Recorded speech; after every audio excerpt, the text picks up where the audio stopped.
All right, guys, it's breakdown time. Let's jump into the AFC South and take a deep dive into the players from these four teams. Let's break it down.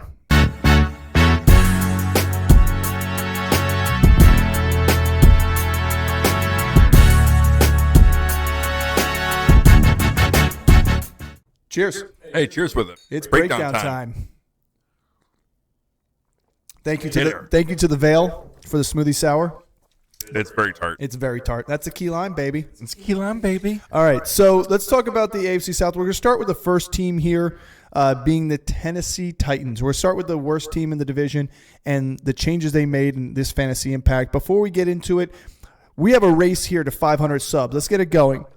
When we hit the 500 mark, we're going to be giving away some swag. We'll give away a T-shirt. We'll randomize and DM the subscribers for our channel here and send out the lucky winner a nice little package.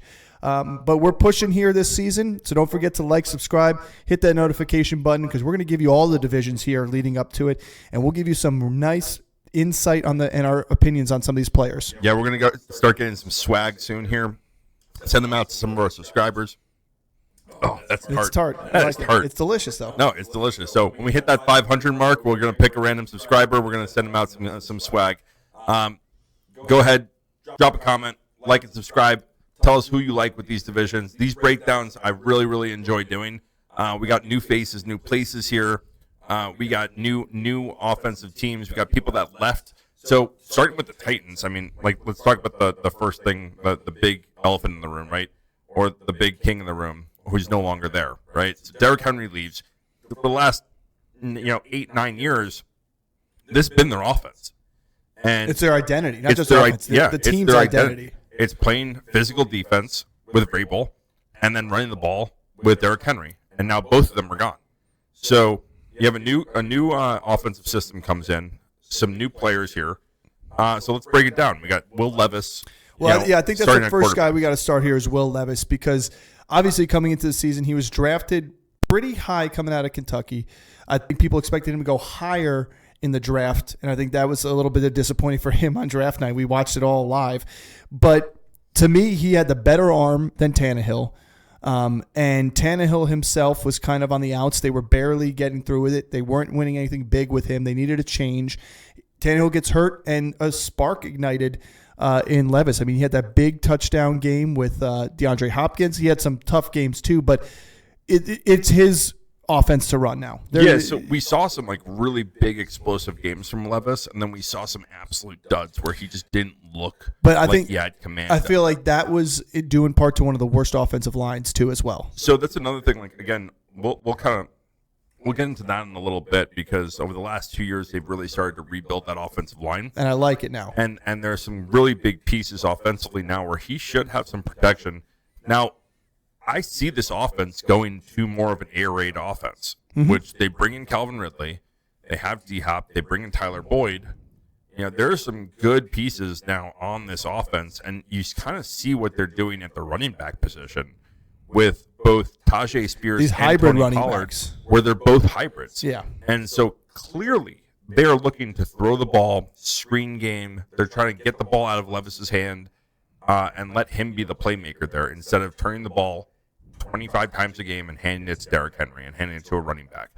So I expect a lot of things from Levis. We talked about it early on in this offseason where we expected big things from Levis, and he's a guy that I'm targeting late in drafts, especially if you're going to punt the quarterback position altogether.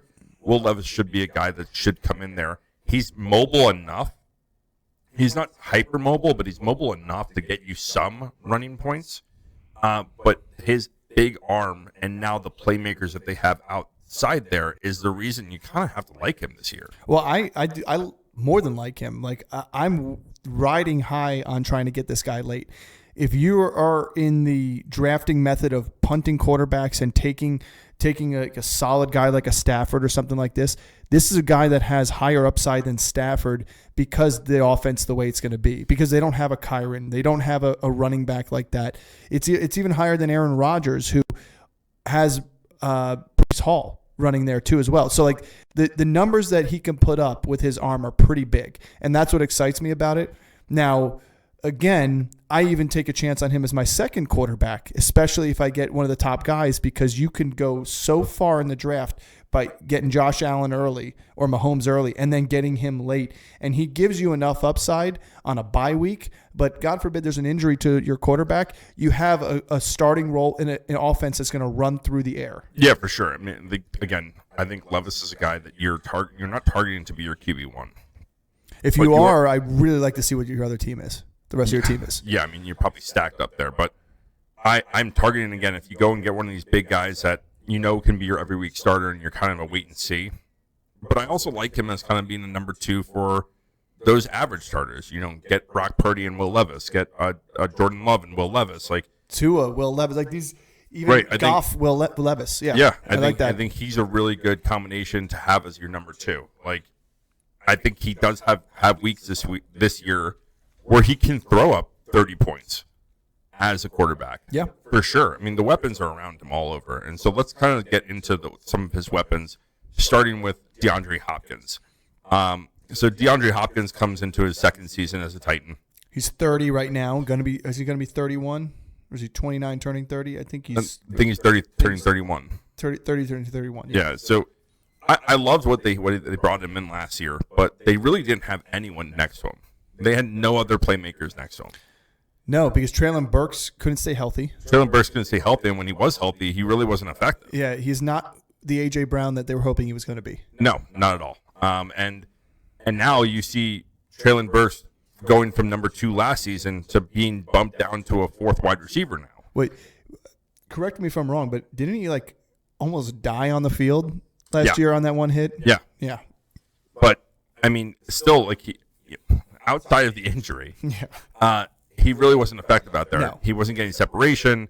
They kind of drafted him to be kind of like a Debo mold. Debo, A.J. Brown. Get him the ball in his hands and let him be a physical playmaker with the ball. Because that's what he was in college. I mean, that's what he did. Yeah, but again, it's in college against college kids. Yep. Right, and that's my biggest fear with when we get into another South team and we talk about Xavier Leggett. It's one of my biggest concerns with him coming out of college. Is you did that against college kids. Now you're doing it against the pros, where everyone can chase you down. Everyone can run you down. Everyone can hit you. And they're in a physical division. This division. We'll go over that we'll down go the road. down the road. But with Traylon Burks now, he drops into a number 4. You still have D-Hop there. D-Hop, I'm expecting big things from. I think D-Hop, I know you like Calvin Ridley. We'll get into this kind of Calvin Ridley D-Hop debate a little bit. But D-Hop is still such an efficient. His wingspan, his catch radius is so good that for young quarterbacks that have big arms that just are going to be gunslingers, he's the perfect wide receiver for it because he's going to get open, he's going to get separation, he still has the speed to break it, but he's going to be a volume play. Yeah.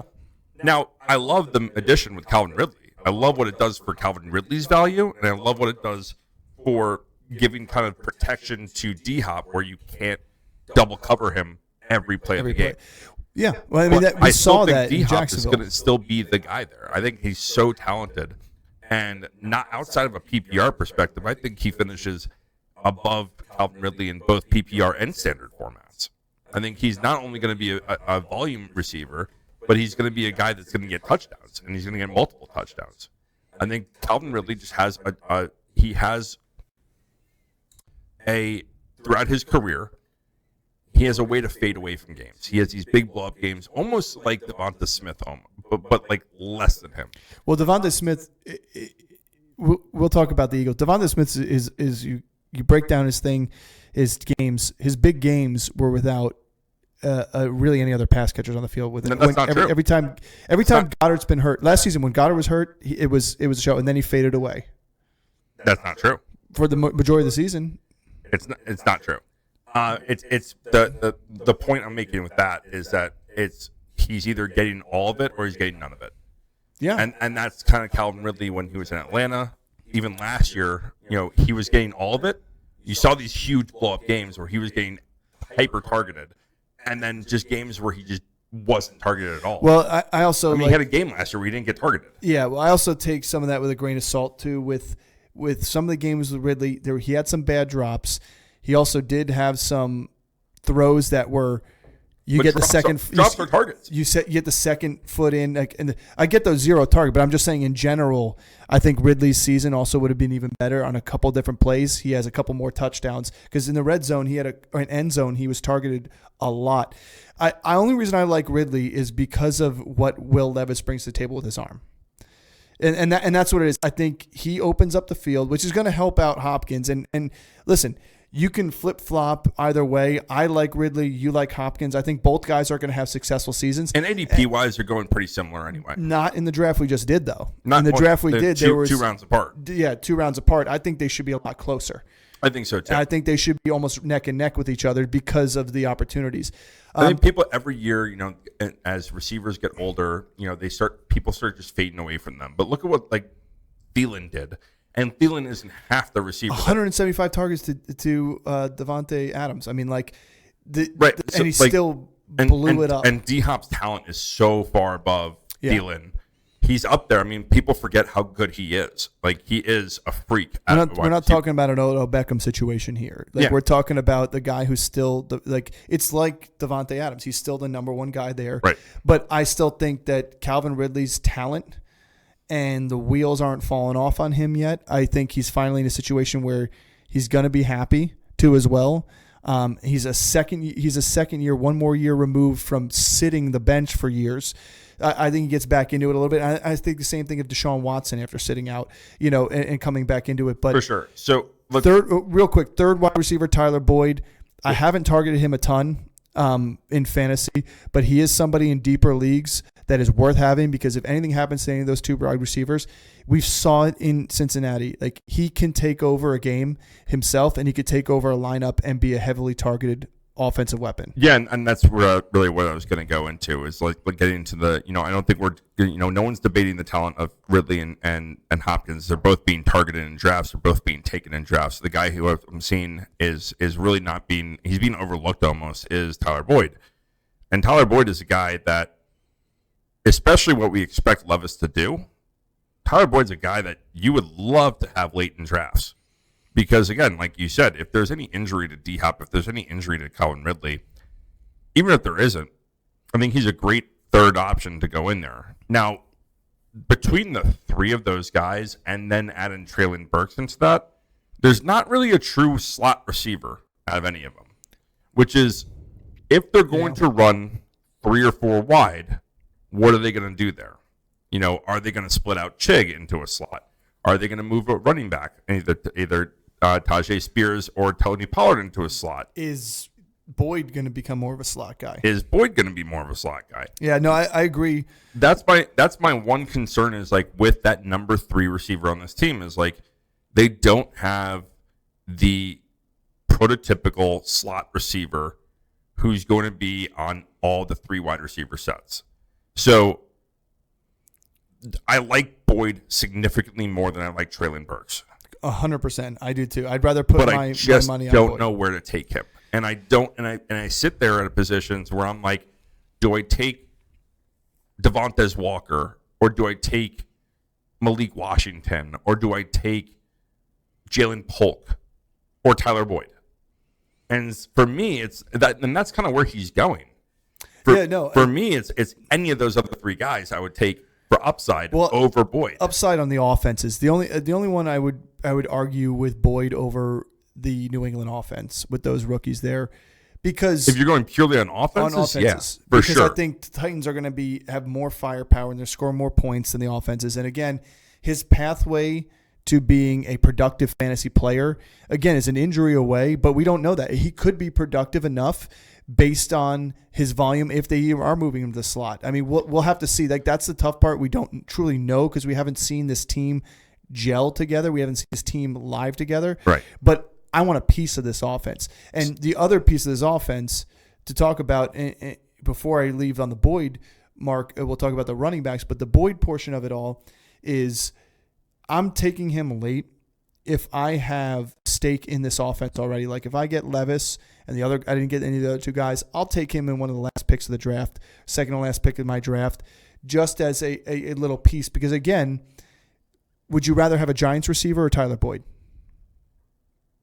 Wan'Dale Robinson or Tyler Boyd? Put you on the spot here. Oof. It's tough, but that shows you that you see there's value in Tyler Boyd. Yeah, I mean, no, I'm saying if it came down to it, like that's what I'm saying. The talent's there. Yeah, there's absolute value there. But like, and again, I like his talent. I like his. But really, for him to be fantasy relevant, you're almost requiring an injury to happen to one of the other two guys. I say we don't know what they're going to run out there. What if they run 3 wide often? Right, but what? Yeah, no. Do you think Tyler Boyd is a better pass catcher than Chigakonkwo? Yes. Yes, I agree too. So that's the kind of the next topic I want to talk about is like the anticipated breakout tight end from last year was Chig. Yeah, he was the year before though too. People loved him the year before. I don't know why. I don't know why. Because he's built like Njoku, and everybody loves Njoku. Right, but like he's not promising that we never seen a heavy target volume or shares going his way. It could change a little bit more this year because now this going to a passing rate offense, right? He might get those screens on the outside. He might get more volume because they're not a run first team. And that was a big concern of mine last year with him. I'd be more willing this year to take a shot on Chig than any other year up to this. I mean, he's only been in the league for two other years. I think but the best bet to take a chance on him too is you're going based off of last year's results in ADP. If he has a great year, you may not get a better ADP option for him if he's truly what they expect him to be. Right, and so he's a great option for if you're going to get in a backup tight end and you're looking for upside. Do not make him your number one tight end. Don't fade that well. I don't recommend that. I do not recommend. Go Freiermuth over him. And that's the thing is like there are legit probably 16 guys I like over Chig. Yeah, there are way more tight ends I like over Chig. So and so like he's not even going to be a starting option for me at all. No. But if you're in a situation where you miss out on all the big guys, like I'll put you on the spot. Luke Musgrave or Chig? Luke. Right. But I know what I'm getting. That's why. I like Luke Musgrave before his injury was a phenomenal since the start of the season. I mean, I take Dalton Schultz over him. I take Jake Ferguson over him. There's Pat Freiermuth. I 100% am going to take over him, especially with the quarterback upgrade. Oh, for sure. So, I mean, there's a lot of guys I would take over Chig, but he does have the potential to actually make an impact this year because we are suspecting them to go to more of a passing rate offense. Higher volume passing offense. Like so they were in the bottom 10, bottom 7, bottom 5 some years in terms of passing attempts. Right. I suspect them to be in the top 10 in passing attempts this year. Right, and his ADOT's low, and I don't look into those figures too much because I focus more on like target share, target volume. Like I think those are better. But it matters when you look at a quarterback like Will Levis with an arm. Right. Yes, but it's also like, are they going to get the opportunity? And that's what you're looking for any kind of guy that's going to like, unless you're going for a true like boomer bust like Jameson Williams, like you're looking for opportunity, especially from the tight end position. Yeah. But like we've talked about is like the depth at the tight end position is so deep this year that I legit think like we're seeing a shift in tight ends where there might be 20 legitimate tight ends that you can draft this year. Yeah. And all have potential to score. Like there's a lot of volume in tight ends. Yes, there's this big separation between the top end guys and everyone else, but it's like that with every position. But now there's more guys. You don't have to go in and get the Hunter Henrys and Gesicki's and scrape the bottom of the barrel just to go and fade the tight end position. Now you truly can fade the tight end position and get guys later on that you feel comfortable with starting week in and week out. Now, let's close up this Titans one with the two running backs. We talked about them being hybrid running backs. We'll talk about it here for about 2 minutes before we close out this one and head over to our next team. We'll take a quick break after this. But we've got Tony Pollard coming in and Tajay Spears sophomore season coming in. Tajay was definitely a great addition for this team. He added value behind Derrick Henry, but now you bring a similar running back in Tony Pollard, and I like what they did there. I don't love it for fantasy.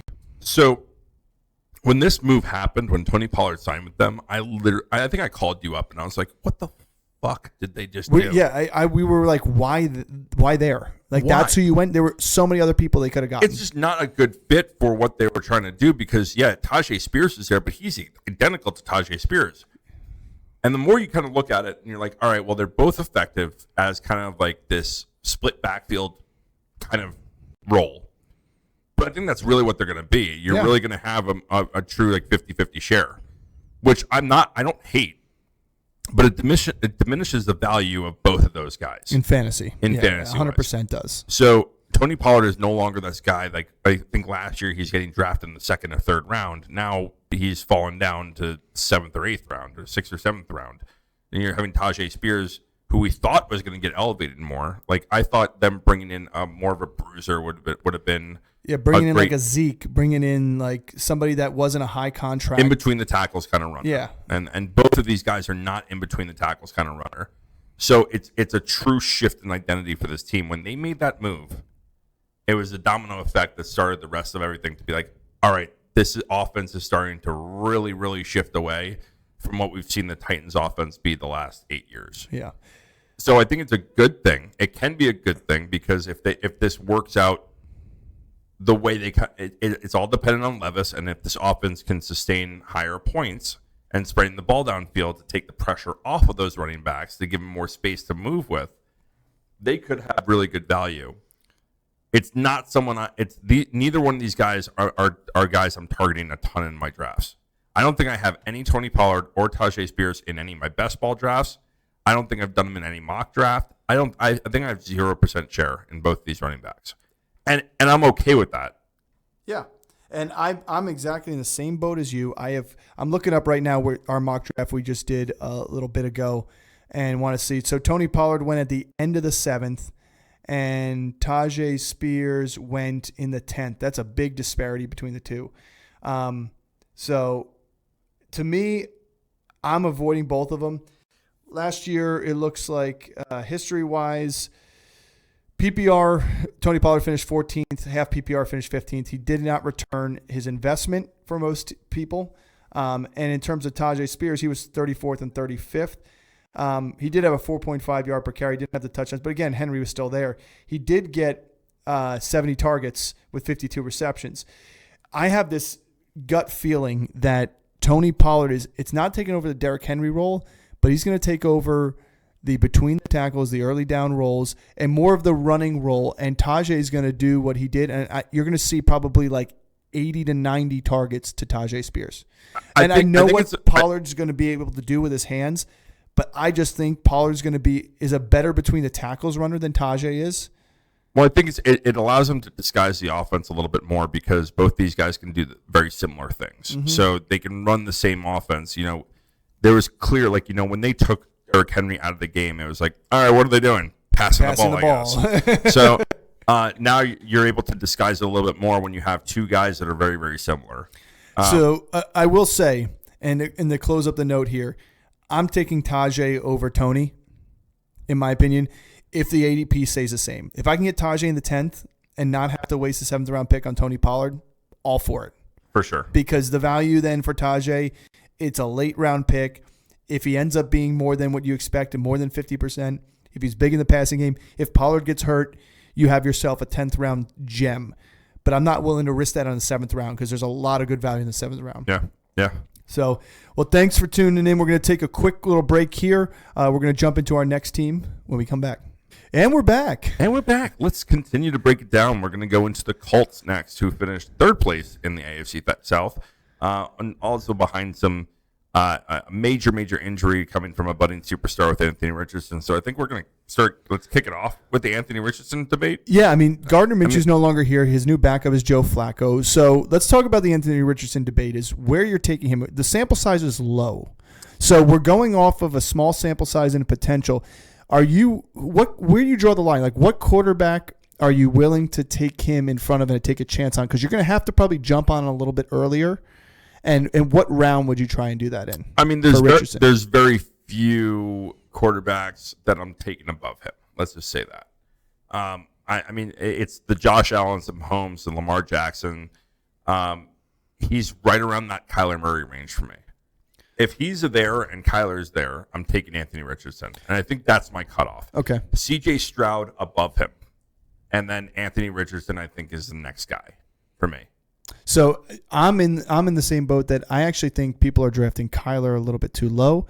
I think Richardson with his potential, I almost am okay with CJ or Richardson because CJ doesn't run. And what he did in the pocket last year was amazing for a rookie season. And obviously we look for the sophomore year jumps, but his numbers and his efficiency were through the roof. And if he's going to be a future Hall of Famer, then CJ Stroud's going to do it again. That's the only thing that scares me. Richardson, I like, and I know I'm going to get him after C.J. Stroud. That's why I like him there. So all my argument on the C.J. Stroud and Anthony Richardson is that all things considered equal between the quarterback and the player themselves, right? The weapons are so much better. Houston, 100%. But you're not. But the difference is Anthony Richardson is the weapon. He is, but you also have Jonathan Taylor in the backfield. And there are great weapons in Indianapolis. Oh, yeah. I expect a bigger jump from Indianapolis this year. And I think that they're going to jump Jacksonville into that division leader position. Mm-hmm. Now, what we saw from Anthony Richardson in the first 3 games was completely against last year from what me and you thought he was going to come in. We thought he was getting overdrafted. We thought the Colts. Well, I thought he was being drafted too high. I thought the Colts drafted him too high in the NFL draft. I'm saying not in fantasy. I'm talking about in the NFL when he got drafted. They're reaching on him. A low completion percentage in college. We thought he was unpolished, and at times he did look unpolished. But his ability outside the pocket and be able to move, he looked good as a passer. Everything that comes out of the locker room and the reports is that he's a true consummate professional. He's a guy that stays late. He arrives early. He's a leader. And those are the things, the qualities that you'd love to see in a young quarterback. Now, I absolutely love him from a fantasy perspective because of the rushing upside, because he gives you that kind of Lamar, Josh Allen like type of running ability that you don't see from very many guys.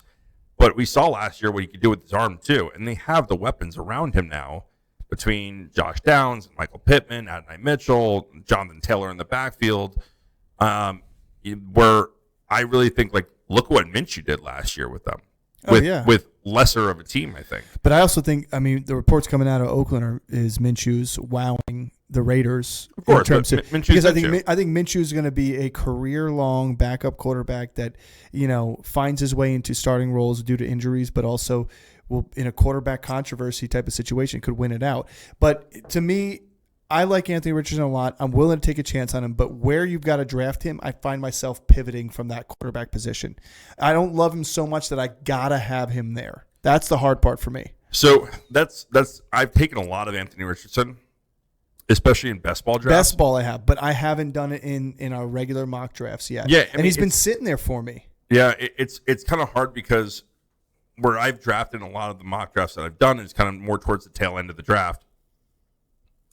If I'm sitting there and I see a run on quarterbacks and he's available, and I'm already gotten established at like my running backs, I've already got two wide receivers. If I'm sitting here like the last mock draft we did, if I'm sitting here with 2 running backs, two wide receivers, and in the 5th round I'm seeing that Anthony Richardson's there, I'm probably taking him. Unless there's a guy that slipped. Well, I have to say, here's a question. What you did and what I did, we took tight end in that 5th round because McBride and Kittle were still there. The question is, if you come up and it's one of the top tier tight ends in your rankings, Anthony Richardson, and you would know that Kyler Murray is going to be there on the swing for you, or on the next round, on the turnaround, would you rather go tight end Kyler Murray, or would you take Richardson and then go for your next best on the board? Yeah, that's interesting. Because I'd rather go the tight end Kyler Murray, or I'd rather go a top player that slipped Kyler Murray. So in that last mock that we did, I didn't have an opportunity at Anthony Richardson, but let's just say I did. I was drafting at the 10 position, and I drafted George Kittle there, and then the swing around, I ended up drafting. I forget who else I drafted, but let's just say that Anthony Richardson's there. I'm okay with getting Anthony Richardson there, and then getting Kyle Pitts 3 picks later. I'd be okay with that. Over Kittle, and then completely overdrafting on Kyler. Well, you would have only overdrafted by 8 picks because he went. Yeah, but I mean, 8 picks later. But but in that pick, I got Christian Kirk. No, I agree. Listen, based on the team build, it matters there. But right, so I'm just saying, I would have much rather had Anthony Richardson and Kyle Pitts than Kittle and Kyler Murray. And Kyler Murray at the value that I had to get him. I like Kyler Murray a little bit better, and not I that fifth round is. I make like or break Kyler. round. Don't get me wrong. I like. Oh, Kyler. I know we talked about it, but I'm just saying. We'll talk about him in Arizona. I think this guy's going to finish. Has a chance to finish top 5 at the quarterback position. Yeah. I mean, he's done it already. So that's the reason why I like him a little bit better. But it's only because I covet that fifth round so much, because you have a teardrop in tight ends. You have a wide receiver teardrop usually as well. There may be a running back that slipped down to you. And if you are all chips in on Anthony Richardson, you're not drafting the value anymore. Yeah. You're drafting the Anthony Richardson. And it's okay to draft if you like him, but know that you're not drafting value. At that point. He's had a long offseason.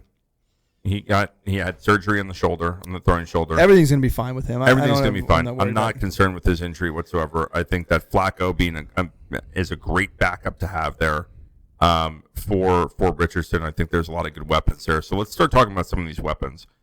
Now, I don't think we need to waste a lot of time talking about Jonathan Taylor. No, I mean, I think the only thing I want to say about Jonathan Taylor is that he is in a position and has the potential to be a top 3 running back in fantasy. And I think he has that position because, again, the rushing ability that Anthony Richardson has, the same reason I like Derrick Henry in Baltimore. It's the hesitation from the linebackers and the absolute explosability. The RPO in the linebacker spot is just difficult.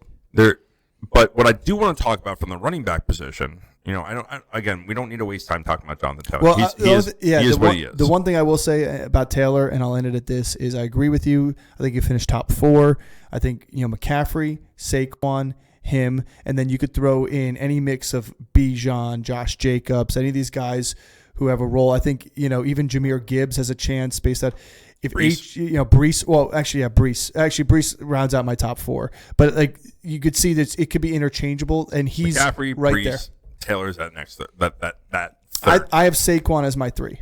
Yeah, well, listen, he's not a Giant anymore, so I hate to say it, but let's talk about. I do want to talk about the backup running back for, for Jonathan Taylor, because we've seen Jonathan Taylor in the past get injured and miss a couple games here or there, and whatever backup's been there has really taken over, whether it was Naheem Hines, whether it was Zach Moss, whoever's come in there is successful. To the point where, even without Anthony Richardson, though, too. I mean, right. Look at Zach Moss. Right, to the point where Zach Moss goes and gets a great contract because of a handful of games that he had because of Jonathan Taylor's injury. Yep.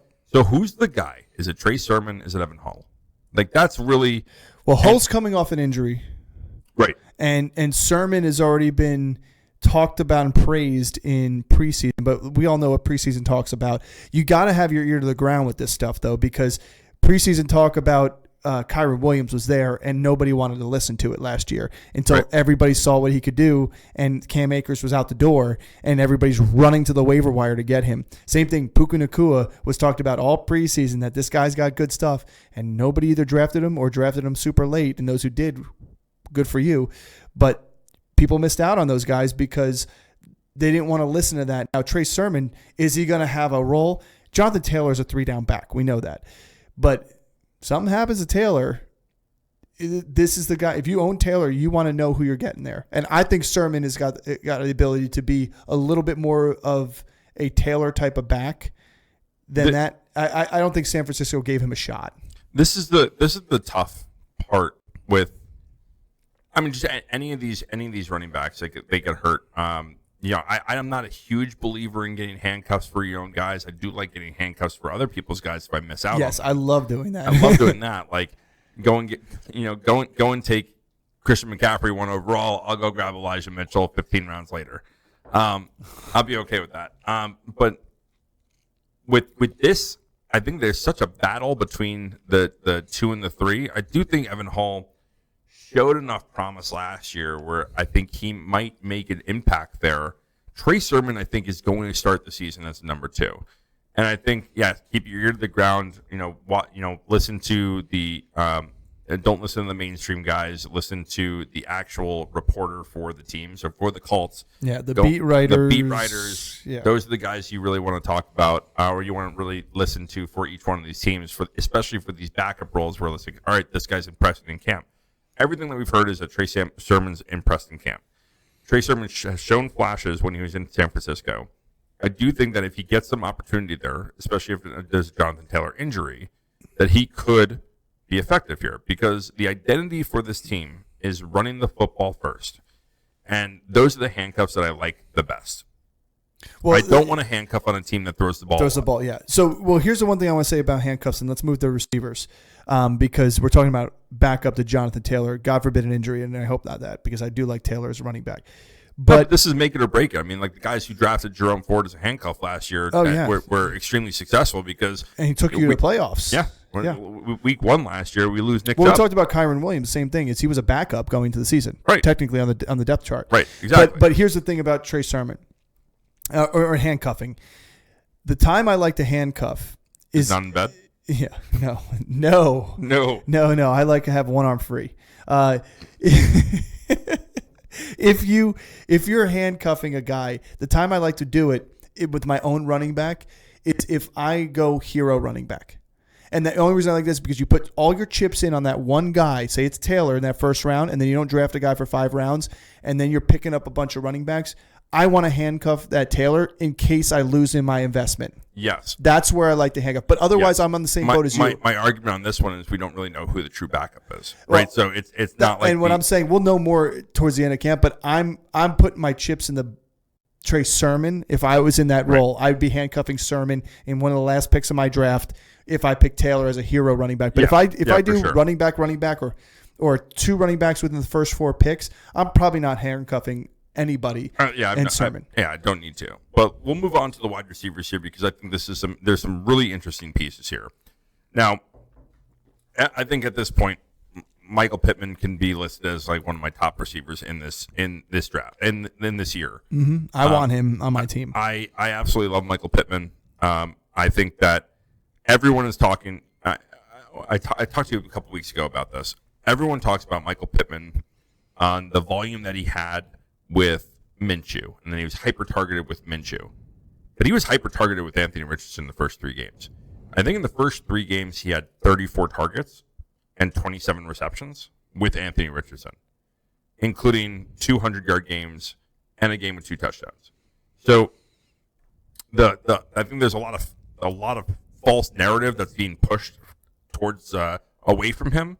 I'm being like, oh, well, Anthony Richardson is not going to be able to sustain him. He wasn't being hyper-targeted. He is the best receiver on that team, and they just locked him up for 4 more years. Mm-hmm. He is the mold of Mike Evans. Like, those two are kind of very, very similar style receivers. They're big body possession receivers that can also spread the field deep. So I love having Pittman. I think he is my best. I would say he is my best value wide receiver in this class, in this year. Yeah, because you're getting a number one that's going to have a massive target share, massive touchdown potential, and you're drafting him in the fourth or fifth round, depending upon where you're drafting. Yeah, I agree. I think he should be right up there in that 3rd round bunch of receivers. Why Waddle is being taken over him sometimes, it doesn't make sense to me. Right. I mean, like Ayuk is getting taken over him. Well, you could argue. I could argue. You could argue that, but I can also make the argument that he's better than Drake London. That he's better than Ayuk. I'm taking him over Drake London every single day. Ayuk and him, depending upon if they're both neck and neck, it depends. Like then, and he's done it consistently over the last couple of years. This is not a fluke year where he's had he's broken out for a big touch. I will say the one thing that's down for him is the touchdowns. He's not a 10 touchdown guy. But who's to say he can't be with Anthony Richardson? That's what we just saying. don't know. We don't know. But there was an addition of A.D. Mitchell. Josh Downs is coming into his 2nd year. Well, so Downs is going to probably end up playing slot. I'm fine with that. Yeah, which I think he's going to be better off the slot. I think he's going to be a better receiver out the slot. You have A.D. Mitchell out wide or Alec Pierce, because right now they're in a battle for that number 3 wide receiver position. And I think A.D. Mitchell's a better athlete. I mean, Alec Pierce is a really good route runner, and he showed promise last year. But I think A.D. Mitchell's a better athlete overall. And but Downs is still another one too that you can get super late. That we saw what he did in games last year. He was like Tank Dell-esque. He was, and then we go into last year's preseason where this was a guy I absolutely loved coming into the season. Any guy of that frame that has that kind of route running ability, who throws up those kind of numbers in college. This guy wasn't a 6'2" receiver like A.D. Mitchell was. He's not a physical receiver. He's 5'9". Mm-hmm. He's $160, like Tank Dell. Like Tank Dell. But he also was going back-to-back seasons of 1,100 yards and 10-plus touchdowns receiving in college. Yeah. He put up the numbers in college to show that he's skilled enough to get open against any type of corner. Well, he showed it last year. And then he showed it last year, where he had these explosive games. I think having another year of, and he didn't really emerge until week 4, week 5, week 6. So we never really saw him and his chemistry with Anthony Richardson. But I guarantee you see a snap difference too by the time he got 4, 5, 6, week 7 into as well. So I think the combination of the injury plus his snaps not being so high in the first couple games. No, exactly. And that's what I'm saying. It's like we really haven't seen the true mold of what he can be with Anthony Richardson. I still really like him. I've seen A.D. Mitchell getting drafted above him a lot. And I get it. Because I think the assumption is that he's not going to be a touchdown machine and that A.D. Mitchell is going to be a red zone target. Yeah, red zone target. However, when they're down the red zone, the first 3 options that they're going to be doing is Michael Pittman, Anthony Richardson, Jonathan Taylor. Yep. So if you're looking for the big play explosive ability, Josh Downs is the guy you want. Yeah. Outside of Pittman. I'm in agreement with you. I draft him over A.D. Mitchell.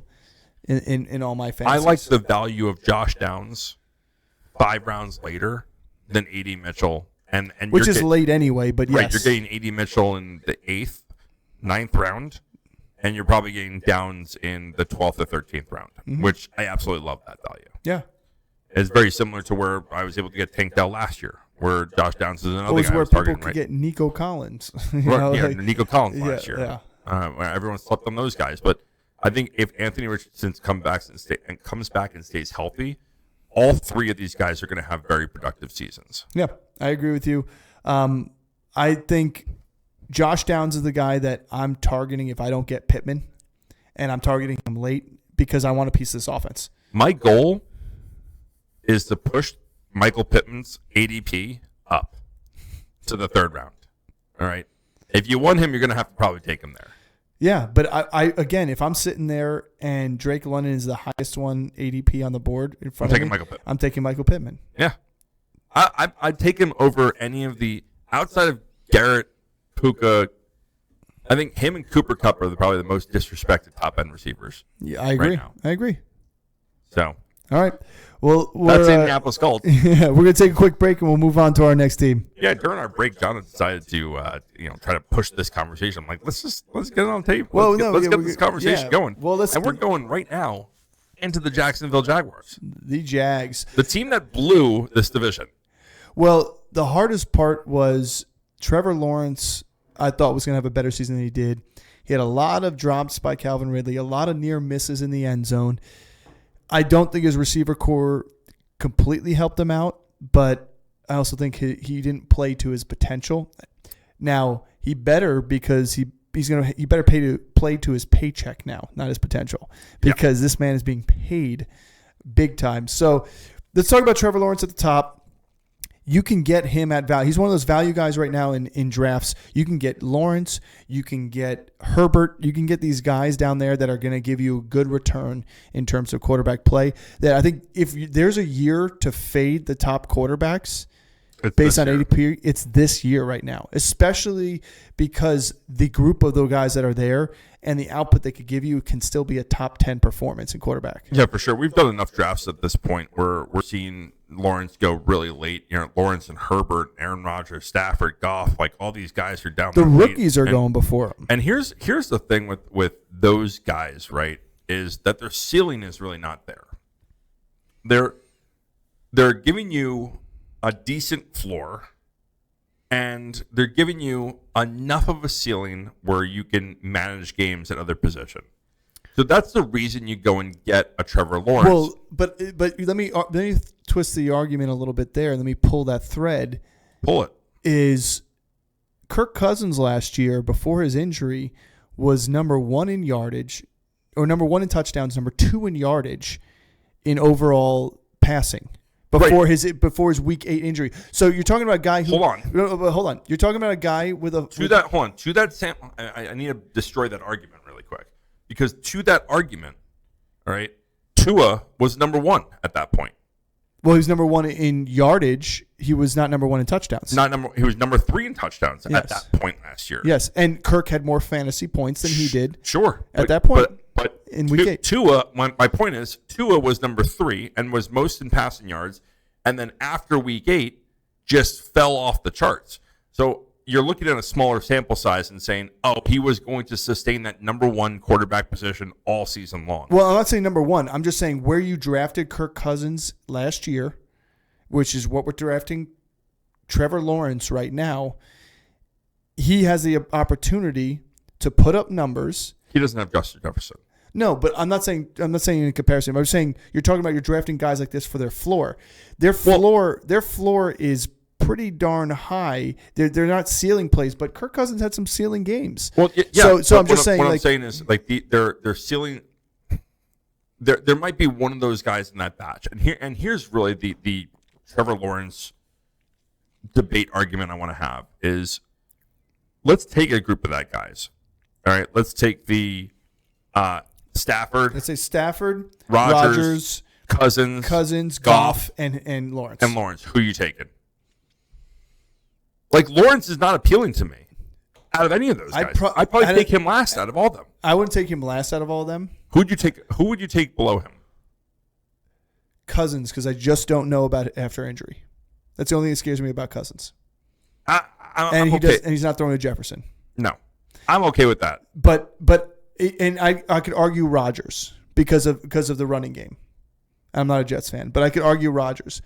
But I agree. I mean, I'd rather have Goff. But yeah, I mean, you have the same running game in ETN. Kind you of. do with Brees. Kind of. I mean, like, again, and Stafford with Stafford. We've seen what they could do with those two guys when healthy. So my argument here is like there's not, for me, with Trevor Lawrence, he's milquetoast. Which is funny for a number 1 overall pick. But from a fantasy perspective, yeah, like, I agree. As a franchise quarterback, yeah, like he's decent enough. Like he gives you a decent enough floor. He can keep you in games. He's not going to lose games. I mean, maybe not lose you games, but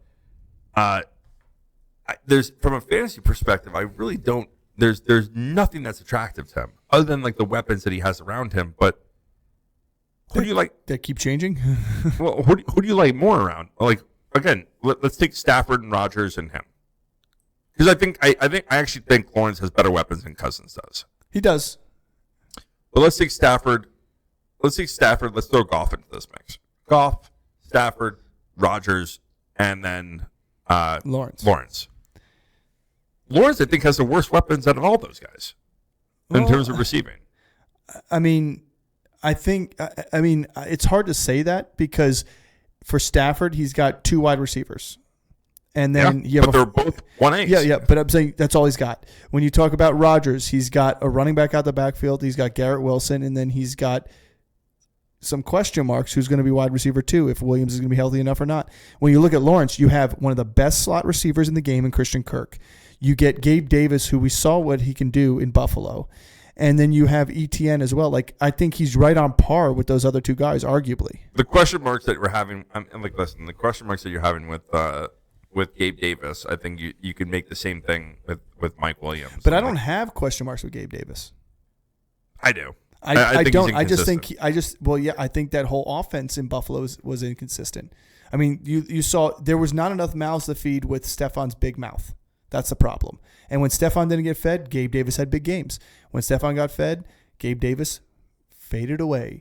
So I think that's what you got to look at there. I think there's a lot more to pass around here because Evan Ingram is the other one I didn't mention, who, again, we'll talk about him shortly, but hyper-targeted tight end, one of the top targeted tight end last year.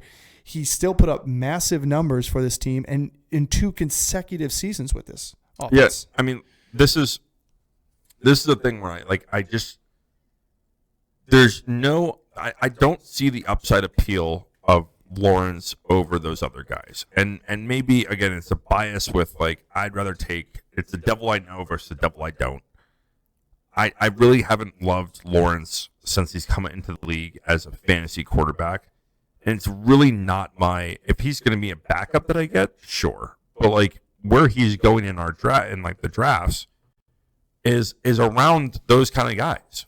Like, is he throwing up monster numbers where he's finishing as a top 10 quarterback? He finished top 8 the season before. He was 13 last year, 8 the season before. But this is why I like him over those other guys. Or like you could argue him over those other guys. The dude's rushing an average of probably 68 to 70 rushes a season. You're not getting that out of Rodgers. No. You're not getting that out of Stafford. No. And you're not getting that out of Goff. No. And you're getting touchdowns. Well, you are getting touchdowns, but he's also averaging about 4 touchdowns a season, rushing, and over 4.5 yards per carry. So, like, to me, at the end of the day, like, he's a rushing quarterback, quote unquote, not quite like your big time guys, but he adds that edge and that value to that total. Because he's only thrown for 17 in a season as his most. Fine, let's take those guys out and let's put a comparable guy with him because he's fallen in drafts too. Justin Herbert or Trevor Lawrence. Oh, I like Herbert more. Okay, but Herbert. So you're going to have an opportunity at those guys. But Herbert finished behind the past 2 seasons. Herbert's been hurt the last 2 seasons too. No, he wasn't hurt. He was only hurt last year. The season before, he finished behind. Okay. And Herbert hasn't rushed for over 63 rushes in a season. So he's not topping out over 70 in rushes. And his rushing ability is not that of Trevor Lawrence's. Like, I mean, we watched Trevor Lawrence in college. Yeah, he's a mobile enough quarterback. He's not a mobile quarterback, but he's mobile enough. Yeah, I wouldn't call him mobile enough. I would call him mobile-ish because he's more mobile than mobile enough because Herbert's mobile enough. He's being drafted in kind of the 10 to 15 range of quarterbacks off the board. So are you probably even late? Our last mock draft, he was drafted after Tua, after Purdy. Right. After Herbert. I would take all those guys over him. Yeah, I would too. I'm saying those guys I would take over. Love and Dak and I mean obviously all the top guys that we don't even need to talk about, but like I'm taking all those guys over him. So judging by this conversation, we can move on to the running back spot. We can move on to the running back. But you're just avoiding Lawrence. Period. I'm avoiding Lawrence. Yeah. Okay. I think there's better, and it's not that I hate him. It's that I think that there's better options for where you kind of have to take him or where he's falling to. I'd rather wait another round and get one of the other guys. Like I don't think that there's that big of a drop off. Here's the question. I think this is a bigger one. Him or Deshaun Watson? Deshaun Watson. Yep, me too. I'm with that too. Deshaun Watson is a limited sample size, had like 27 carries last year. Yeah. So let's move on to Travis Etienne. They did not add anybody really to this backfield worth contending with him. This is Etienne's backfield. He had a fantastic season last year. People who drafted him higher on their boards were lucky enough to get a great running back. If he fell in your drafts and you got him, you were lucky enough to get a great running back. I mean, the whispers that they are out there that they want to reduce his touches a little bit to try and keep him a little bit. They always say that to these guys. Everyone they said the same thing. They said that about McCaffrey this year. They said about McCaffrey in the past too as well. And when push comes to shove, you got to win a ball game. You're giving the ball to your best player. Do I think Tank Bigsby has a little bit of a role this year? I think he was a little bit of a doghouse last year. His fumbling problems were there. He wasn't polished. He probably didn't have great pass protection. And so I think if he got better in any single way, which I've heard kind of a black and white of it all here. I've heard, no, he's not. He doesn't look that great. And then I've heard, oh, he looks improved. So I don't know what to trust there, which is why I'm steering clear of him. But Etienne is a guy I want to try and draft in all my leagues. Yeah, I mean, we talked about it, like the one thing I would have done differently in my last draft. If you haven't watched that mock draft, go ahead, watch the mock draft. We'll link that for you here. It was pretty exciting. John and I did the same thing through the first 6 rounds. 7 rounds. 7 rounds? 7 rounds. But we ended up with completely different teams. He drafted first. I drafted 10th. But we looked very, very similar. The one thing I would have done differently is in the 3rd round, he started off the draft from the first overall position and went McCaffrey, Devon Achane, and then on the swing round could have went Etienne, and I would have went Etienne there instead of going Nico Collins. Well, so Etienne was what I would have normally done there. But in terms of mocks, I wanted to see what it was like to get an upside in Achane. And the more I'm thinking about it, when you said that in a real draft, I'd probably go Etienne there instead of Nico. What you can do from that position is like, and that's where I really do see Etienne going is kind of the tail end of the 2nd round into the third round. And I've seen Derrick Henry fall into the back end of the second round. I think that's going to start shifting up a little bit further. ETN might start coming up a little bit more. I like ETN this year. I think he is the Jaguar that I'm most excited to try to get on my team. Yeah, I want him. I want Kirk, and I like Brian Robinson, and I want Ingram. Brian Thomas. Thomas. Yeah, like we'll talk about him in a second. He's probably the one I'm most excited about because of where you can get him and the potential he brings you. Yeah. And from what I've heard and seen so far in camp. But I agree with you. ETN is one of those ones that if you fade that first round running back, or you don't get the one you want in the first round, you get him in the second round. He's a perfect RB1. He's an RB1. He could finish top 5 in fantasy. He's an RB1. If you're in the top 4 picks and you're going to go wide receiver, ETN should be a guy you're targeting in the second. PPR is a perfect example. PPR league where you're going for these top wide receivers here, and you fade McCaffrey, or arguably everybody's putting Bijan or Saquon right there, but Bijan, you go wide receiver, you get Jay Jettas, you get Tyreek, whatever it may be, you get ETN in that second round, you're going to be happy. You'll be very happy. And I agree with you. I don't think that there's. I don't have a lot of faith in Tank Bigsby. I don't really have a lot of faith in Dearness Johnson. Both those guys are going to require ETN to get injured to really have a significant fantasy impact. I think both those guys, if anything, one of those two are going to emerge as being more of a goal line guy. We thought that ETN was going to take a step back from that. He ended up being really efficient on the goal line. Yeah, very good in the goal line. And so I think he's not going to lose a ton of that. But if he did, and he loses some of the short yardage, it's going to be one of those two guys. I just don't know who it's going to be, and do I really value either one of them enough to put like a round value on them? No. I'd rather go and pick them up. They're a waiver wire pickup or free agency pickup. In my opinion, I think Dearness Johnson takes the early down work, or the late down, or some third down game as well. Short yardage. I think Tank Bigsby is the ultimate short yardage guy for that team there. Yeah. So but I do want to spend some time talking about I think the most interesting part of this team, which is the wide receiver core. Between Christian Kirk, Brian Thomas, and Gabe Davis. They have 3 legit guys. This is what I'm arguing about Trevor Lawrence here. Like, I think the opportunities are there. I understand that, but even within this division, that's the third best. It's the best trio in my opinion. Trio. Nico Collins, Stephon Diggs, Tank Dell. Oh, in the division. I thought we were talking about that. Sorry, the quarterbacks we were breaking down earlier. I think the best trio, the quarterbacks were breaking down. In the division, Houston's got the best trio. And even D-Hop, Calvin Ridley, and Tyler Boyd. I think they're right. I think they're right on par with those two. I mean, we haven't seen Brian. I mean, I know all the reports of Brian Thomas is fantastic. Is fantastic, but we haven't seen it yet, right?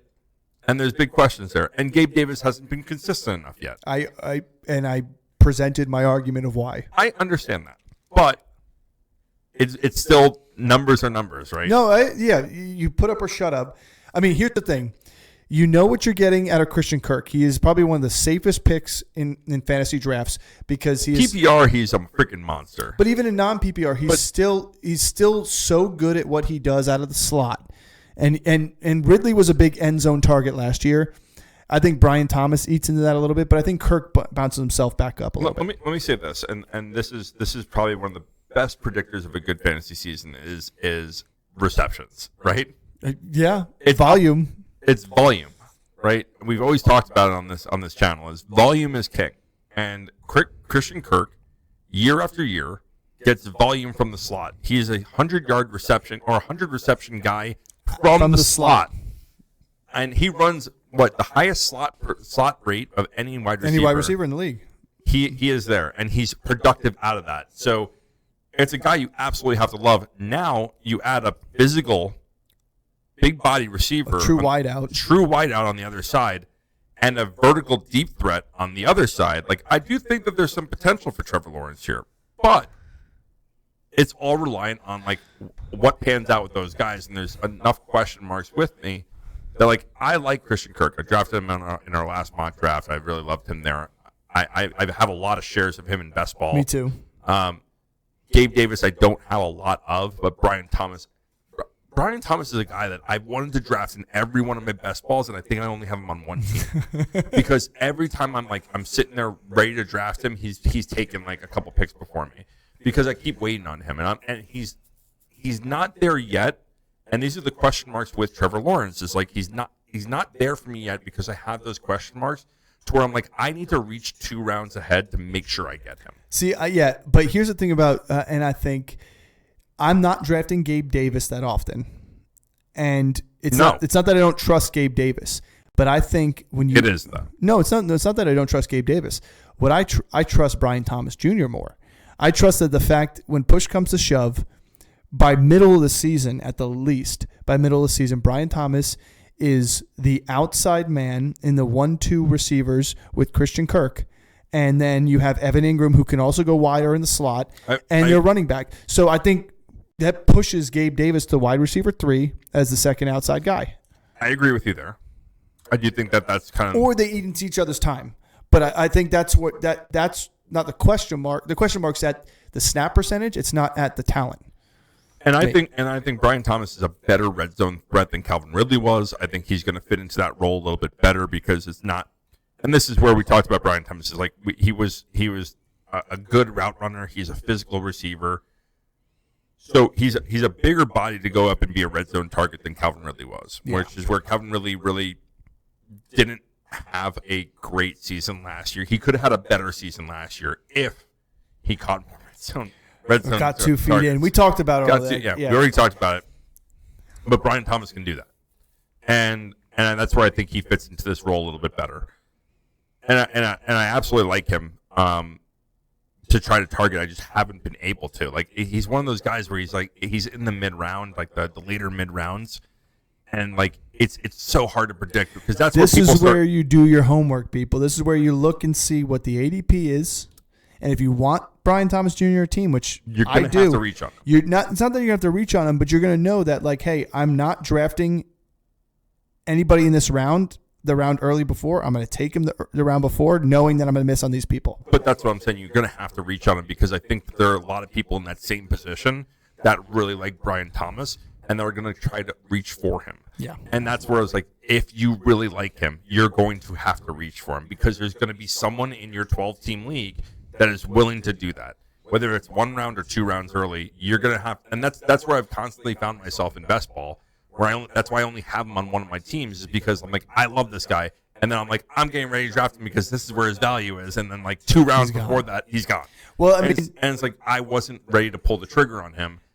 But if you like him that much, you should because I do think his value is there. And like, I did a lot of the earlier drafts where I'm like, damn it. Like he might be outside of Marvin Harrison. I think he might be the best rookie wide receiver this year. In terms of output in fantasy, in or in terms output. of I just think Neighbors is right there too because there's no one else. There's no one else, and that's where I think. But that's the argument for Harrison too. There's really no one else. Well, like Dunze's off the board. I think you don't think Keon Coleman's going to put out what you think? I do, but I think Brian Thomas is right there. Yeah, and I think that trust me, in our dynasty draft, our rookie draft, right. I wanted Coleman. I think we both agreed on Coleman, but I was really secretly hoping Brian Thomas would follow us in that. Yeah, case. but he didn't. But he didn't. But I still like Roman Wilson a lot. We got him. Yeah. I don't like him as much. We'll get into the AFC North later on. Yeah. But yeah, I mean, this is a guy like this wide receiver core is going to be interesting because there's a lot of shaked up parts. Christian Kirk is really the only solid guy coming back, so it's really on who is going to emerge as kind of the outside threat that's going to be the getting the every down work there. Is it going to be Gabe Davis? Is it going to be Brian Thomas? And then what's the red zone targets going to look like? Judging by what we've seen from Gabe Davis in the past, I can assume that it's going to be more Brian Thomas because Gabe Davis is more of a downfield threat than a red zone. But we've seen some red zone targets from him before. Yeah. I want to move on to talking about the tight end because I think Evan Ingram is a really interesting guy because he did lead the league last year in targets from a tight end position. However, his receptions just didn't add up. But again, that goes across the board. It could be a Trevor Lawrence problem because it was a problem with Ridley. It was a problem with Evan Ingram. So, I don't have the stats in front of me to look up what Christian Kirk's like targets versus receptions were. But like, are they on the same par? Are they all on par? And then in that case, then that is a Trevor Lawrence issue. And this is the issue that I have with Engram. I think Engram. This is where I stand on Engram. Engram is the last of the top tier tight ends. Yes, he is the very end of it.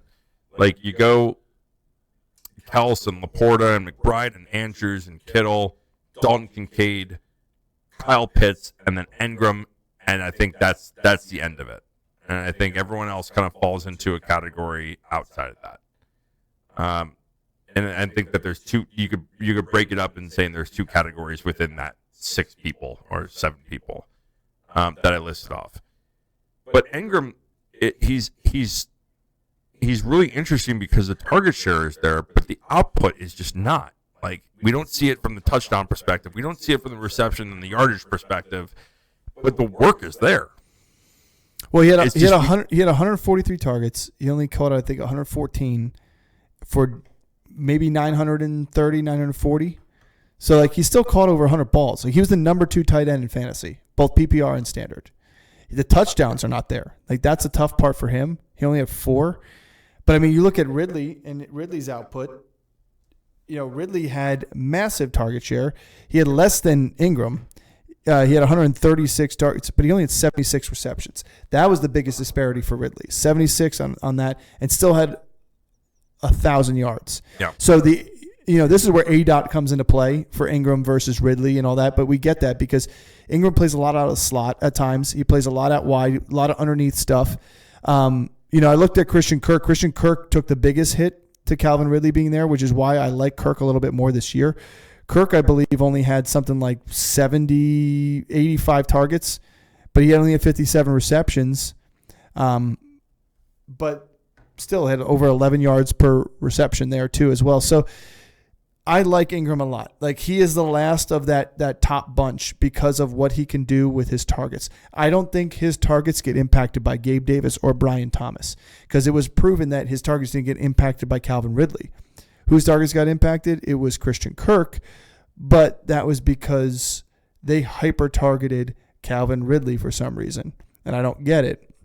But I'm drafting Evan Engram any chance I can if I want a piece of that top tier. Now, again, as I always say, I'm not throwing caution to the wind. I'm taking Engram if I'm ready to take a tight end, and if somebody hasn't slipped to me or if there's not value around him. But if there's better value around him, I'm willing to fade Engram because I'm not. Yes, he was the number 2 tight end, but on a week-to-week basis, there were other tight ends that were better than him overall. Right, like could you do a combination of 2 other guys and still end up with better standard? He was 6. Sorry, 6. I was like, there's no way he was the number 2 tight end. In PPR he was, but there's no way in standard he was with only 4 touchdowns. Like any of those guys, like, and I feel this season is a season that, like, I'm not afraid to go and take a tight end early, depending on what else is there. But you can go and get a good tight end in the 5th or 6th round, and Engram is kind of right around that range with it's like 6th, 7th round. For me, like, I think when I haven't gone, Kittle's kind of my cutoff. If I haven't gone Kittle or above, I fade until Njoku, Musgrave, Freiermuth. Yeah, I mean, to me, Njoku. To me, yeah, because the value of those other tight ends and the output you're going to get from them aren't there. But that's why I stick to Engram if I can get him. I mean, we don't have to hammer that point home. Right. But like there's a drop off in terms of consistency and confidence in the tight end position after Engram. Yeah, I should say volume. Where you're drafting him, depending on what the rest of your team looks like. If you have a quarterback in those first picks before him, then what's the value at running back and wide receiver look like that you're going to go and take Engram right there? Yeah, exactly. Right. No, exactly. Well, that goes back to our draft, which we'll have an episode coming closer to draft season on our draft strategies, what we tend to like to do, and what you could do in different. And then one of those things is obviously trying to not take quarterback and tight end both together within the first 4 or 5 rounds. Yeah, it handcuffs you a little bit. It does. But anyway, We'll take a quick break, and we'll come back with the Houston Texans, the final team from this division. Final team from AFC South. All right. Thanks for sticking with us. Before we jump into Texans, don't forget to like and subscribe. Hit that notification button. Hey, we're racing to 500 subs here. 500 subs. We hit that 500 mark.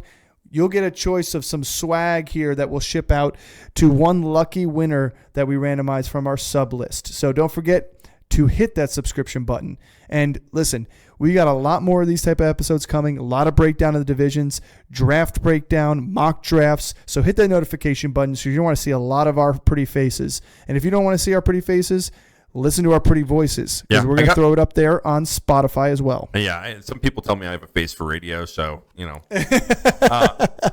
Speak for yourself. Yeah, you know what?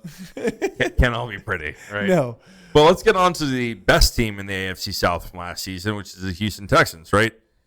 This was a team we were so excited about last season. Yeah. This was a team that we said was, of all the teams that were going to improve last season, it was going to be the Houston Texans. The writing was on the wall. The players were in place. They made all the right moves. They have a good young coach. The defense was improved. They had a ton of draft picks and draft capital that they invested in, and their quarterback panned out. And we were wrong about one thing. We were. Dameon Pierce. Yep. No, you were wrong about one thing. Yeah, I was. Yeah, but most people were where they were drafting him. Yeah. So this is some really awesome additions to this team that I think really make them a better, more complete team. But this is a team that everything else is kind of staying in place, right? We love CJ Stroud. All the ADP for every one of these players has jumped through the roof from last season. And when you got Nico Collins and Tank Dell at value last season, not this year. No. I mean, both of them I've seen go within the first four rounds. All three of the guys are within a round and a half of each other right now. So that is both intriguing to me and somewhat scary to me. Correct. So because all these guys are going so high up, you're going to get burned by one of them. Well, someone's also going to slip. Right. Well, that's the thing you got to look at too. Yeah. So let's start with the quarterback position with CJ Stroud. He is kind of the end of my top tier quarterbacks. And that's kind of the end of my list there. You have Josh Allen, Hurts, Lamar, Mahomes, and then Stroud, and that's it for me on my top tier. Is there anyone else that you'd kind of put into that?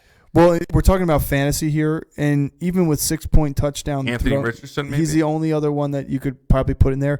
And I'm just going to put this out on, listen, we've had plenty of bold takes here, but would it be bold of me to say that Kyler Murray finishes above CJ Stroud this year? I don't think that's a bold statement. I think, but that's my prediction. I think that's going to happen because I think we're sleeping on Kyler, and we'll get into detail when we talk about the cards. But I like CJ Stroud. My fear is riding on the coattails of last year's success.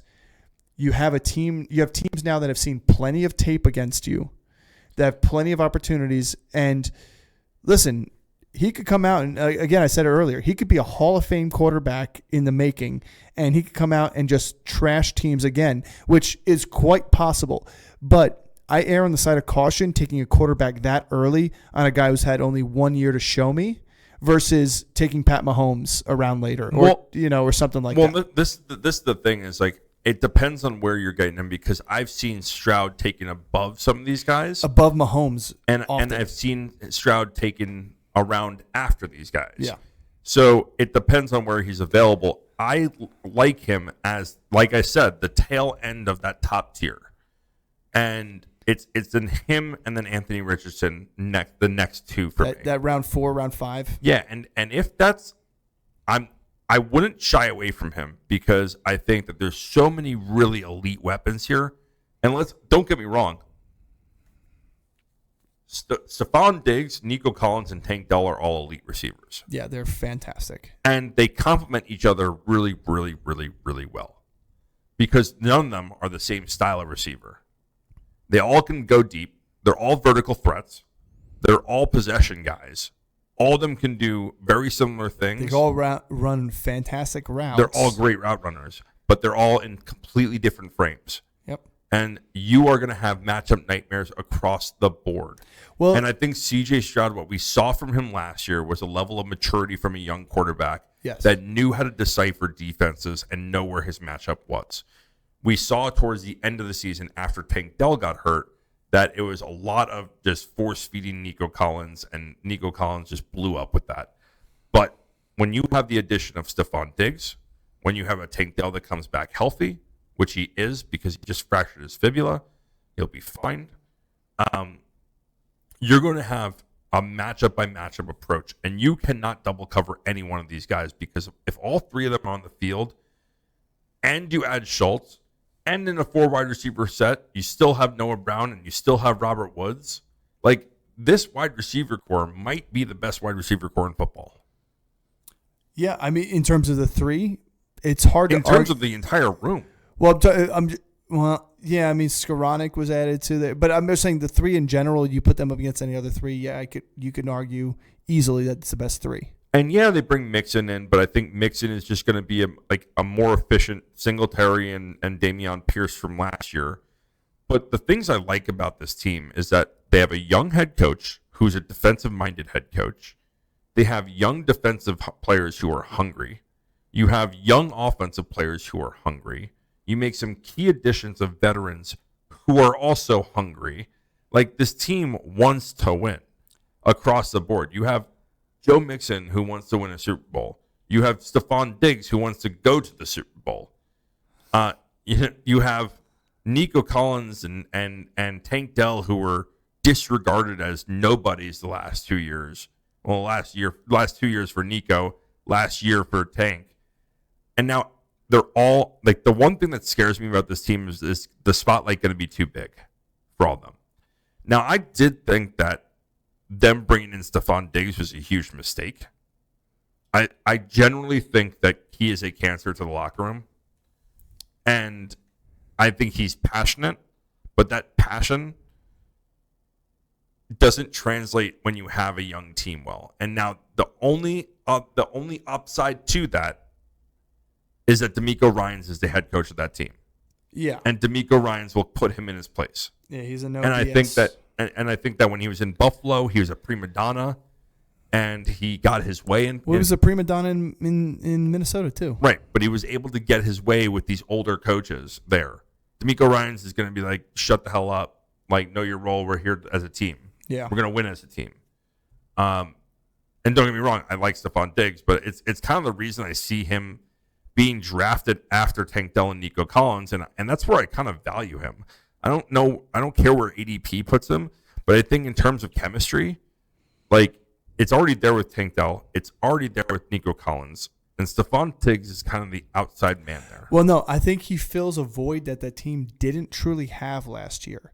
And the void was these short yardage, intermediate routes that you were having to have Nico Collins run at times, or try and have Tank Dell run at times, that you now have a person in there that allows you to run those routes, who's pretty much a bread and butter at doing that when he was in Buffalo at times. Like, he was always open. Now he dropped a couple, some bad drops here and there, but that was what he was great at. He no longer has to stretch the field because you have Tank Dell for that. Nico Collins can still stretch the field too as well. So it allows people to play to the strengths, and it's what the Rams did with Odell Beckham when they took him to take them to the Super Bowl. Was when they had the opportunity to grab him, he had the intermediate routes. He got himself open early off the jump, off the line. It was easy to get the ball to him so that they can continue to stretch the field down with Cooper Kupp at different places. So I think that's where it benefits this team. Think that's where, down the stretch, what they missed was when Tank Dell got hurt. They were missing that with that missing piece, that extra wide receiver, and now they just have so much depth there. Like I said, they still have Noah Brown. They still have Robert Woods. They added Ben Skoranek. Like, they're 6 deep at wide receiver, where they have solid plays there. I honestly think probably the best top 3 wide receivers on any team. It doesn't bump down Tank Dell for me too much. It doesn't at all for me. At first, it wanted me to bump him down because I think in terms of snap percentage, I think it doesn't keep him as high, but not too low. But the way his boom ability in a game keeps his value so high for me that I almost like him. The problem is they're drafted so close together. I wish Tank Dell was being drafted like a round or two later. Yeah. Where then I would take him over Nico Collins and Diggs. but because they're so close together, like I'm riding on the youth of Nico Collins, and if Stephon Diggs slips, that's who I want to go with. It's still hard for me to take. I take Tank Dell or Nico if they're there, but I'm not taking Stephon unless he drops down to me because it's a volume play at that point to me. Right, and like Tank Dell is a guy that I have a lot of faith in. I drafted him last year in our league that we play in. And you get to keep him. And I get to keep him, which is I absolutely love.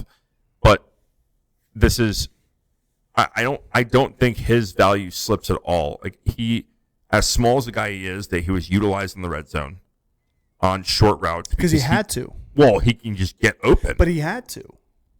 No, you didn't have to. You still had Nico Collins. You still had Schultz. Like they still had guys there. Yes, they had those guys, but I'm saying, who was after them? No. Him. Noah Brown, Robert Woods, he beat those guys out. Correct. So he was the next guy up. Right. He was the best receiver there. Now you bring Stephon Diggs. He's not a slouch. He could arguably be a Hall of Fame wide receiver based on stats. What I would say is that I think that if they're all going to eat into each other, which is why I was like, I hated it from a personal perspective when Stephon Diggs signed there, because he's going to eat into both Nico Collins and Tank Dell. And I think they're going to eat based on money alone. Well, he's going to eat into their value at fantasy. I like both of those guys over Stephon Diggs. I would agree with you. If I'm doing it in a redraft league and Stephon Diggs is the guy that's been falling, not Tank Dell and Nico.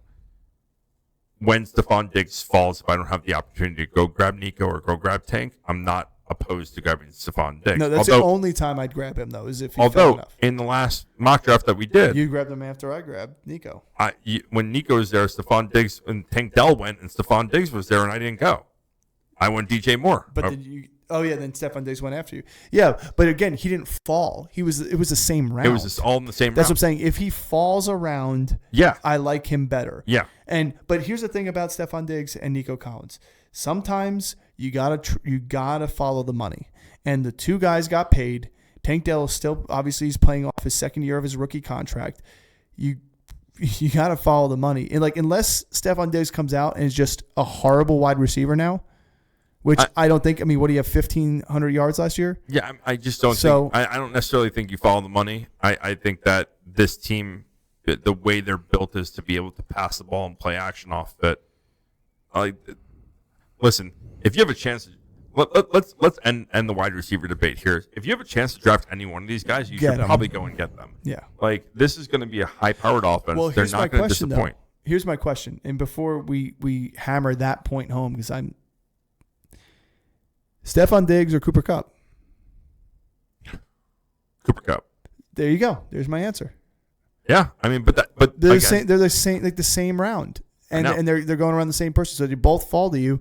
And he's the third of those three guys. DJ Moore or Cooper or Stephon Diggs. That's what I'm saying. He falls to that spot as a third guy there. Stephon Diggs is the hardest one to click the draft button on for me right now, comfortably, because what's around him too. Yeah, he might be again, Michael Pittman or Stephon Diggs.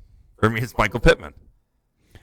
Now I'd probably take Diggs over London, to be honest with you. I'd take Diggs over London. Yeah. I pretty much take a lot of people over London. Yeah. Let's move. That's just the point I want to make there is he is the most difficult to click the draft button on because there's such a discrepancy because there's so much unknown. We were not questioning him in Buffalo. We're questioning him in Houston because of the pieces around him because is he the number one anymore? And the argument is no, Nico Collins is now. Right. And yeah, again, to Nico Collins is the number one there. Yeah. So that's the whole point. Let's talk real quick. I want to bring up one thing about C.J. Stroud, which is a point I wanted to bring up. That's what I was searching on my phone for because I want to look up Davis Mills stats before, and, just humor myself. But Davis Mills had 2-3 top 10 finishes in 2022 as the quarterback of the Texans. They stunk. They were horrible, but they were a passing offense. Well, they were so far behind in games. In every single game. He still finished as a top 10 quarterback 2-3 times. And so this team can pass the ball and have been able to pass the ball in recent history. And CJ Stroud just does it better.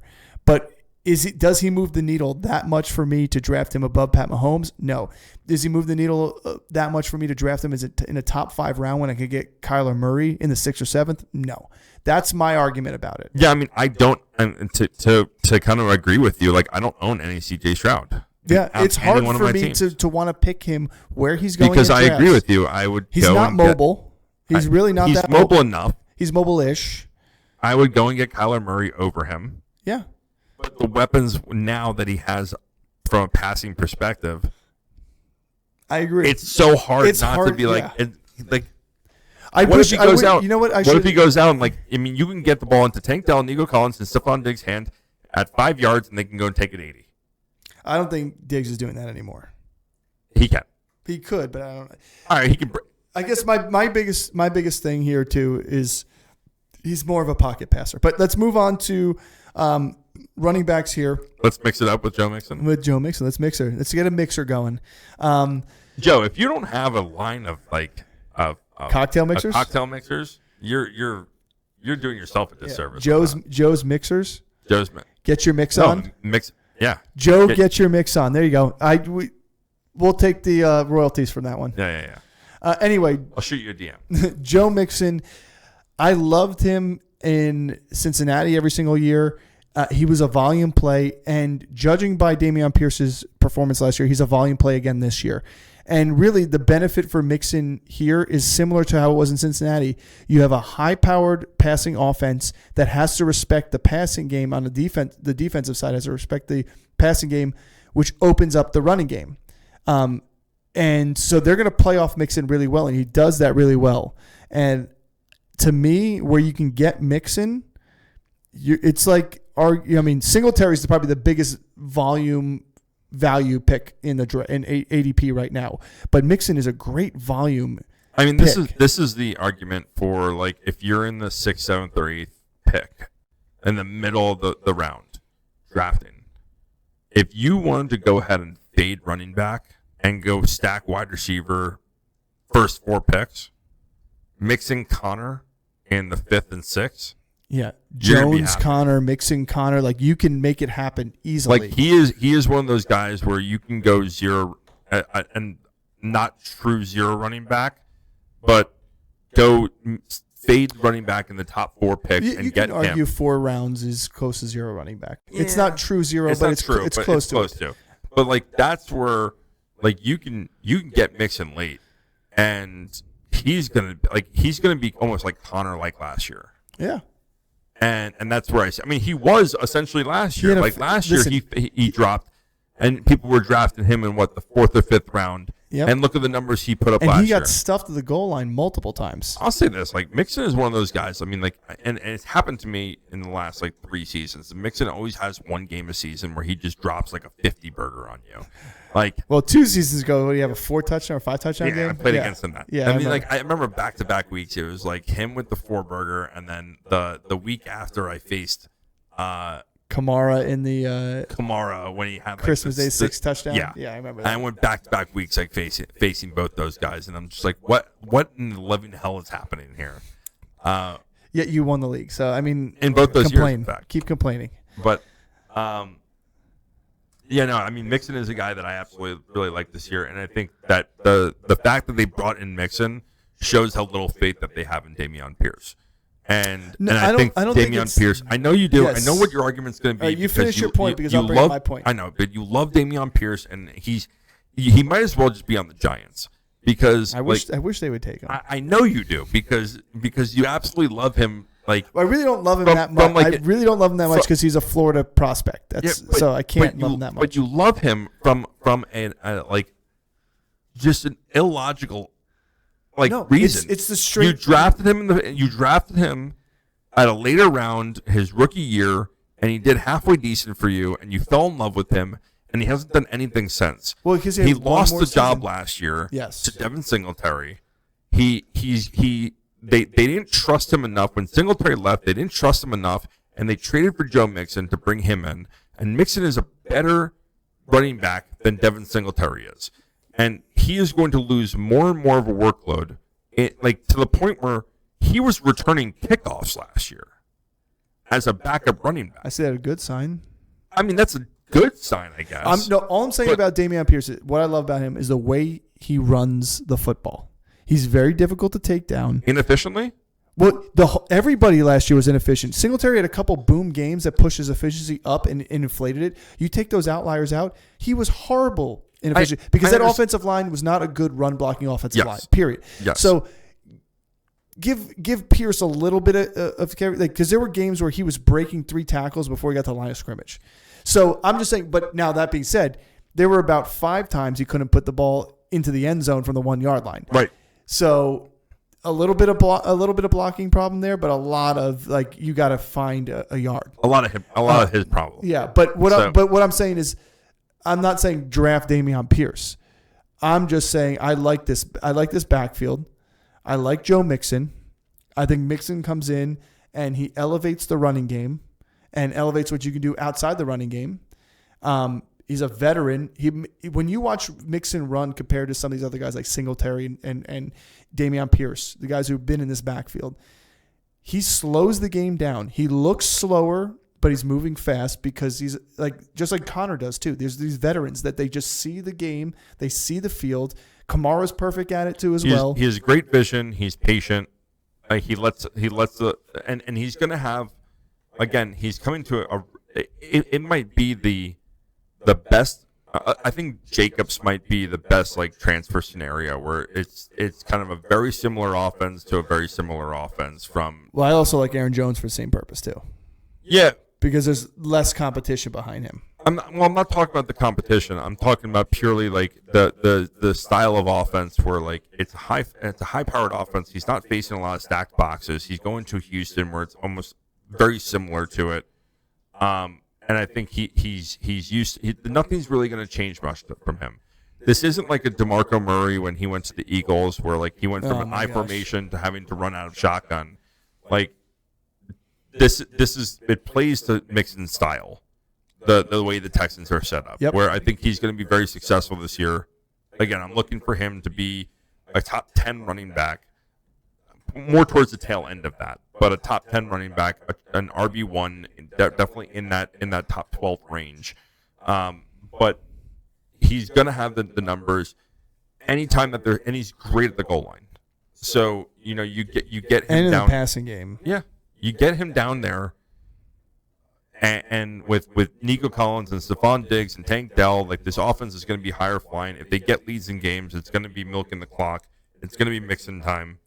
It's gonna be mixing time. Mixing time. Well, mix it in. So 1 point on Mixon, then we'll move on to the tight end briefly before we close out this AFC South. But the one thing about Mixon that I like and I dislike, or 2 things. One thing I like about Mixon is because his hands he has out the backfield, and like you said, the familiar offense to what he has in Cincinnati. But the one thing I dislike is he's not Dameon Pierce. No, that he's not going to get the opportunities out the backfield without injury like he did in Cincinnati. And I think that's going to be a little bit tougher for you as a fantasy owner, it's built into his ADP. I hate hearing the term baked in because fantasy pros and others, I'm sorry, but you guys use it way too often. Derek Brown out there, D-Bro, too often use baked in. But it is built into the ADP, and the ADP itself is telling you, okay, this guy's not going to have the opportunities out the backfield he used to. He may not have the yardage output. Okay, I still want to buy him at that ADP because I still think it's cheap for the running back he's going to be. Well, and that's the argument. Is that I think his ADP is kind of where it should be. There's not very many running backs that I have above him that I would draft after him, but he's right where he should be in terms of where I think he's going to end up finishing. Yeah, there are a couple of guys where I do think that you have some bolstered ADP, but for no reason. But I will say here's my argument of taking Aaron Jones over him because they're going pretty close together. I think Aaron Jones is going to have a bigger hold on the passing game in Minnesota than Mixon's going to have in Houston in terms of targets. Well, would you settle for this argument then? Would you settle for, if it's standard, Mixon over Aaron Jones, and if it's PPR, Jones over Mixon? Yeah, because I think in terms of total carries, because I can get on that. I think total carries are going to be probably similar. I think the offense is better. I like the offense is better in Houston. He may have more carries. I think touchdowns you'll probably end up seeing very similar between the two of those guys because Aaron Jones finds the end zone. Aaron Jones is a bigger home run hitter than Mixon is. We've seen that. Sure. So he has opportunities there, and we know the Vikings are going to need the help from the running game, and that's why they brought a veteran in like that. But I agree. But I also think they're going to be down in games more. But again, do you want what Aaron Jones could do with the football in his hands? I think it's going to be there, especially with Hawkinson out, till whenever he can play with his knee. So that I agree. The PPR, I would go Jones over Mixon. Mixon over Jones in standard. All right, so let's finish up with the AFC South and the last team in that with the tight ends here. And I say tight ends because there are two guys here that there's one you should draft. There's one you should draft, and there's one you should absolutely keep your eye on. Dynasty, keeper leagues that you should absolutely look for later in drafts. And I'd say more dynasty than keeper, but yes. Yeah. I think it might take a year or two for him to emerge. So the or guy 3 based on contracts. Yeah, maybe. the guy that you're drafting is Dalton Schultz, right? And I think that he's the guy to really own here. That he's going to be consistent, and that's what he is. Yep. He is a really good, he's a red zone guy. He's again, I don't want to say this again in this episode, but he's just very run of the mill. He's an above average tight end. He's outside that that top end tight end group, but everyone outside of stopping at Engram, you really fall into the next grouping of tight ends, which is where he is, right? The Njokus, the Musgraves, the Schultz, Jake Goddard, Ferguson, Dallas Goddard. All these guys are very, very similar. But I think he's more at the top end of that. Yeah, I mean, I wouldn't shy away from drafting him, but I wouldn't overdraft on him. I'd be perfectly happy getting Freiermuth to a round or two later, or more, yeah.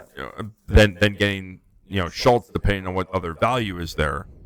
I do like him. I wouldn't shy away from drafting him. Again, if you're fading tight end, he's one of the next grouping of guys that I feel comfortable enough to draft and be as a tight end 1.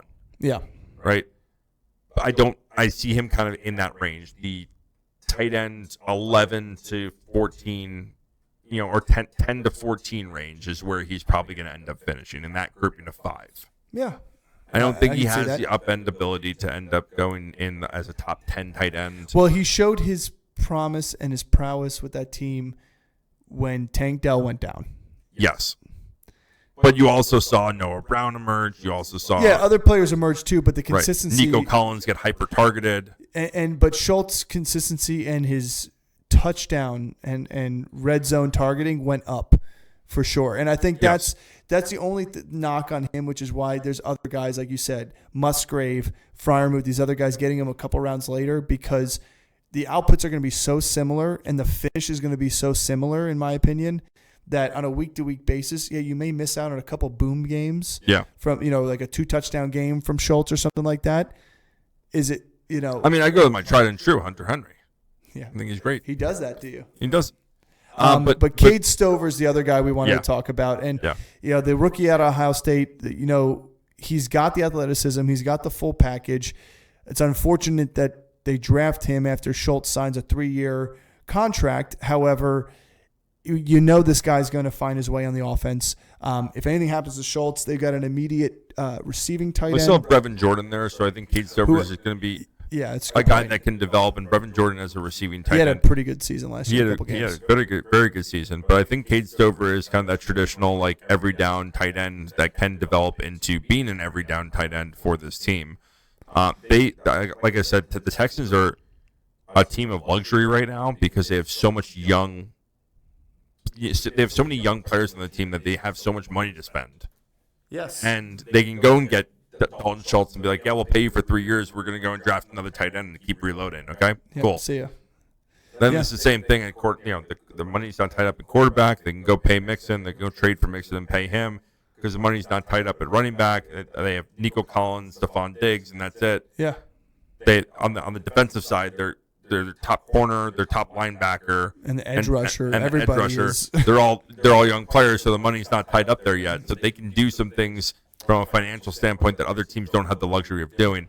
It's the same thing with the Jets, right? Like the Jets have so much young talent on that team that they can go and kind of overpay for some of these veteran players just to bring them in because their money's not tied up anywhere. Well, they're not doing what the Giants did and overpay for Kenny Golladay and Darren Waller. But yeah, well,